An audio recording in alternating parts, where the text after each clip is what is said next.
So welcome to Stephen Martell of Current Studios, a business that specialises in immersive tech. Yeah.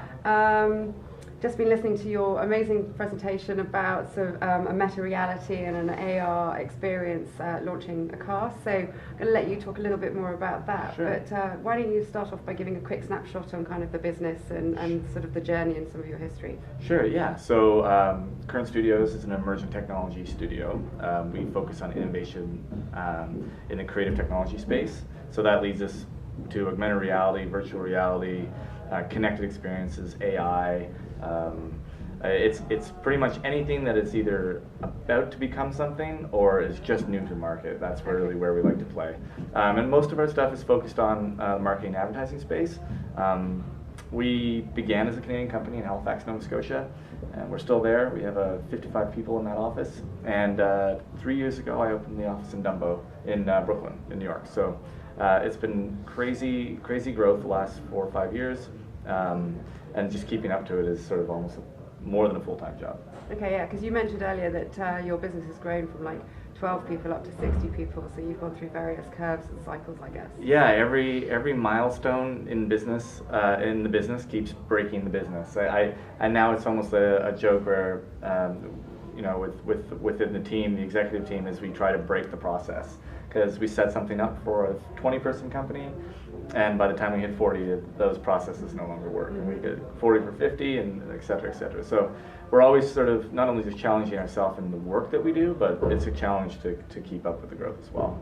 Okay, so with these kind of constantly breaking processes, and obviously you've referred there to sort of changing numbers of people and the culture, do you have any kind of specific learnings or tips that you can share in all of that?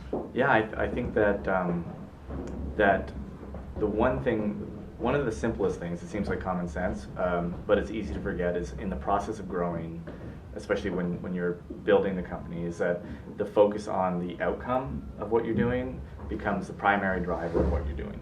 But for everybody that works in the company, it's not their business, it's not just their physical business, but they also they're in it for the work, that project, for the present project, the next milestone in terms of output as a company, rather than milestone as growth. So and you need those people on board with your vision in order to get to where you want to be. And it's acknowledging that everything that you say and do impacts all of it significantly. Yeah. And it's not a throwaway like mom and pop shop anymore. Like we can't just go, oh, I'm going to do this today, and everyone goes, oh, that's funny, Steve. Now there's weight behind it, and there's a machine that's moving, and we got to support the machine and to be cold about it, I guess. Yeah, and all the different personalities and dynamics that brings us. Yeah, I mean, we I said the example to you earlier. We had 2 people when we opened the office in Brooklyn, and that's pretty basic. There's 2 personalities to manage, and we're up to 6, and all those hires are fairly recent. We'll have 2 more coming, and that is even though it's just say 6 or 8 people, that's 3 times the number of people, personalities that all have to interact with each other, and every time we add a person, things change, and that's regardless of how we plan the process. Adding a new personality with new personal ambitions changes the way the company will work. And so one other thing I just want to touch on that is having been sort of one of the kind of key founders and sort of growth starters for your business and drivers for that. You start out by having to wear many, many hats. Yes. And then as the business grows, you've got more people to do more stuff. What are the key things in terms of, because a lot of founders and CEOs struggle with that kind of that handoff piece. Have you got any thoughts on learnings there? Yeah, I mean, it sort of works 2 ways. One of the things that we don't want to lose is the ability to be nimble, so that people, regardless of being an executive in the company or being a new intern, is the ability to be cross-functional, and that does sometimes mean doing things that aren't your job. So we still do employ that, but I think it's essential for the problem-solving elements of what we do. But yeah, then like knowing your own value in time. Just speaking personally, going, okay, I know that being in the boardroom and pitching creative ideas and speaking to our partners and clients is where I offer most value, and trying to maximize that and build systems and people around me that allow me to do that really becomes the focus, and not I used to be the producer on this project. I want to do that again. It's like I see where the growth is coming from, and I need to focus on me being the best output in that environment. Mm-hmm. One of the things you talked about in your talk just before was how actually running the project that you talked about was actually very similar to growing a business. So obviously there's the highs and the lows and the kind of the roller coaster ride. Yeah. Talk us through a little bit about the AR projects that you were talking about. So with the augmented reality and the headsets and the car launch. Sure. We built the world's first augmented reality car race for Acura with our ad agency partner Mullen in LA. And the project in particular sort of really was a great example for me of the emotional process of creating anything, really, and whether that's a business or a small piece of work or just something like a passion project. And it's about this journey from the highs of winning or coming up with an idea that you finally think you can do, and all the stumbling blocks that inevitably will come along the way as you think you know something and the process tests or the technology tests that assumption. So we all sort of go into projects with biases or assumptions, or in business as well, and the world around you just beats that out of you through the process, and how you manage the creative process is maybe less about timelines and the logistics, and more, in my perspective, it's an emotional thing. Mm-hmm. Is that how do you stay focused and give yourself to the process and be a part of it and present, but also be aware of where you are in it.